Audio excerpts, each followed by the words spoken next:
Olá pessoal, tudo bem com vocês? Galera, estamos aqui mais uma vez no nosso canal Eu Historiador para mais uma videoaula de história. E no vídeo de hoje iremos estudar sobre a Era Vargas, esse importante e marcante período da história política brasileira.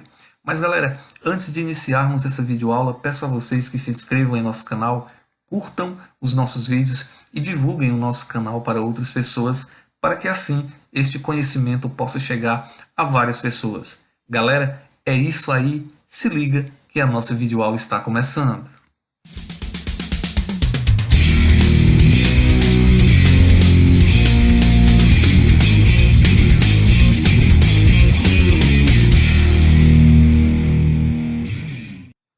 Então, galera, vamos dar início à nossa videoaula falando sobre a Era de Vargas, comentando sobre as fases do governo de Vargas. Nós vimos na aula anterior que os historiadores comumente dividem esse primeiro governo Vargas em 3 fases. E na última aula nós estudamos sobre a primeira fase desse governo Vargas, que foi o governo provisório, aquele que foi de 1930 até 1934, e que foi marcado pela centralização política do poder no Brasil e também por a questão ali do revanchismo entre Getúlio Vargas e o Estado de São Paulo, que acabou gerando a Revolução Constitucionalista em 1932, que culminou com a efetivação da Constituição brasileira lá no ano de 1934.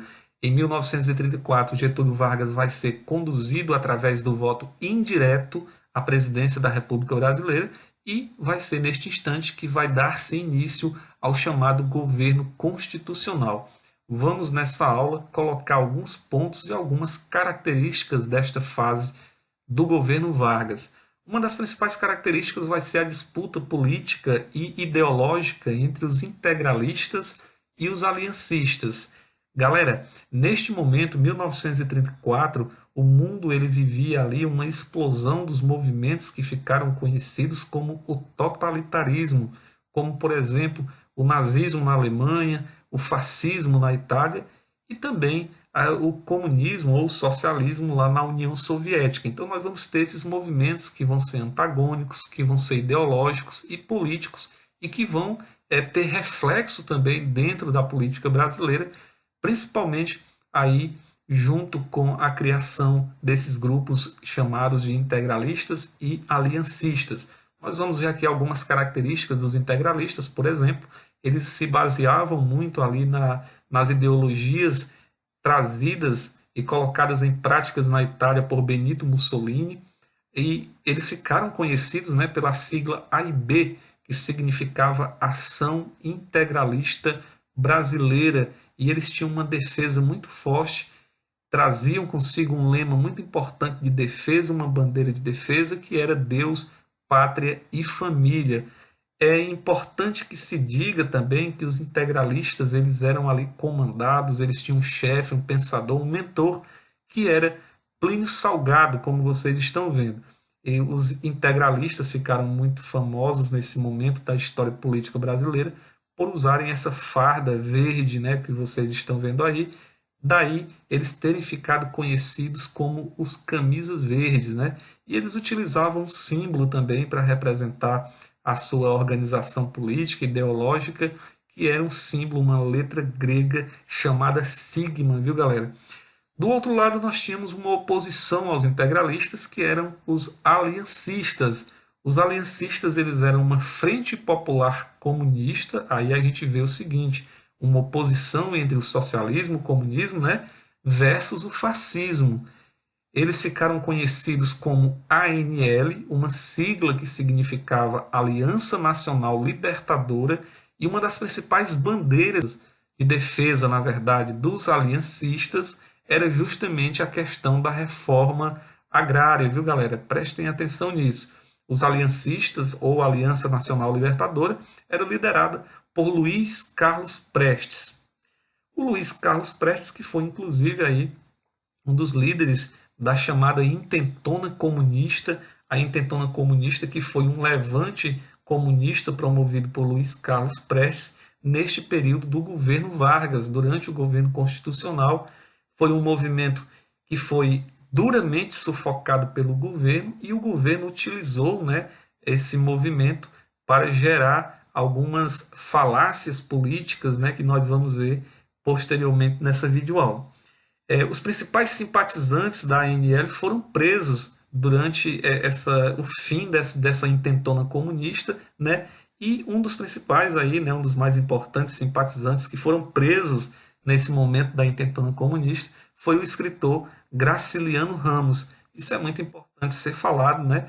Porque Graciliano Ramos ele tem aí todo um know-how dentro da literatura brasileira e ele foi preso neste momento por ser acusado de ser simpatizante da ANL e das ideologias trazidas por Luiz Carlos Prestes. Então, turma, diante de todo esse quadro de incertezas que se via em nosso país nesse momento, muito devido à questão da rivalidade ideológica e política entre os integralistas e os aliancistas, o governo Vargas vai criar no Brasil, nesse momento, a terceira e última fase do seu primeiro governo, que vai ser o Estado Novo. O Estado Novo que vai ser marcado aí por várias contradições, muito pelo fato de que Vargas assumiu nesse momento uma postura mais ditatorial, porém ele conseguiu dar vários direitos trabalhistas ao povo brasileiro e a contradição ela se dá justamente nesse sentido, né? Assumir uma postura ditatorial, porém dar direitos políticos e direitos trabalhistas à população brasileira. E o Estado Novo ele foi criado, ele foi instalado a partir do Plano Cohen. O Plano Cohen, pouco depois se descobriu que era falso, ele nunca existiu, mas a princípio era um plano criado pelos comunistas, segundo Vargas, né, que queriam dominar o Brasil, iriam fazer guerras, iriam fazer greves, ou seja, iriam instalar a baderna no território nacional. Esse plano Cohen, como já falei, posteriormente descobriu-se que não passou de uma farsa, não passou de uma fake news, porém o sentido principal do plano Cohen, ele dizia, né, que os comunistas iriam provocar essas guerras. E através desse plano Cohen, Getúlio Vargas conseguiu convencer a população brasileira de que a melhor saída para o Brasil naquele momento seria que ele desse um golpe e assumisse novamente o governo brasileiro, acabando dessa forma com qualquer chance dos comunistas chegarem ao governo do nosso país. Esse golpe ele vai acontecer no dia 10 de novembro de 1937, quando vai acontecer justamente a instalação do Estado Novo, que vai ser, inclusive, amparado por lei, que foi a Constituição de 1937, uma Constituição rígida, dura e que ficou conhecido como a Polaca, graças à comparação à Constituição da Polônia, que naquela época era conhecida como uma das mais duras constituições do mundo. Como nós já falamos, foi um momento, o Estado Novo, um momento de grandes contradições. Ao mesmo tempo que a política era rígida e que Getúlio Vargas se apresentava de forma ditatorial, ele garantia direitos aos trabalhadores brasileiros e isso gerava aí uma relação de certa forma paternalista que ficou conhecida como populismo, né? Falamos isso na aula anterior, muitos historiadores chamam de populismo, alguns chamam de trabalhismo. Os que chamam de trabalhismo conseguem entender a criação da CLT como um ganho aos trabalhadores e os populistas costumam entender e dizer que a CLT nada mais era do que uma forma de manter Getúlio Vargas com aquela visão de pai dos pobres que ele tanto queria manter durante seu governo. Uma das formas mais importantes também de consolidação de Getúlio Vargas no poder foi a criação do DIP, o Departamento de Imprensa e Propaganda, que tinha como objetivo central promover a figura do bom presidente Getúlio Vargas. Não é? Getúlio Vargas tinha no DIP um aliado para levar sua imagem, a imagem de bom presidente, de patriota e de presidente que fazia muito bem à população brasileira e que era amado pelo povo brasileiro. É fato também que se diga que o Estado Novo ele traz e aquece, né, ele traz uma forte industrialização para o Brasil, aquece a economia brasileira de certa forma, e essa industrialização ela vai ser uma industrialização por substituição das importações, com a criação de algumas empresas importantes, como a Companhia Siderúrgica Nacional, a CSN, né, a Companhia do Vale do Rio Doce e também a Companhia Hidrelétrica do São Francisco. Turma, esse momento Estado Novo, é preciso que nós entendamos aqui, vai ser um momento de muitas contradições, como nós já falamos, né? Getúlio assume uma postura ditatorial, porém garante vários direitos trabalhistas ao povo brasileiro, garante também uma industrialização para o nosso país. Isso era muito importante neste momento, tendo em vista que o Brasil ainda caminhava a passos lentos na industrialização e possuía uma economia de base agrícola e de monocultura para exportação ainda neste momento. Então a industrialização fez muito bem ao Brasil neste momento, com a criação, inclusive, de algumas importantes empresas nacionais que até futuramente foram vendidas para multinacionais.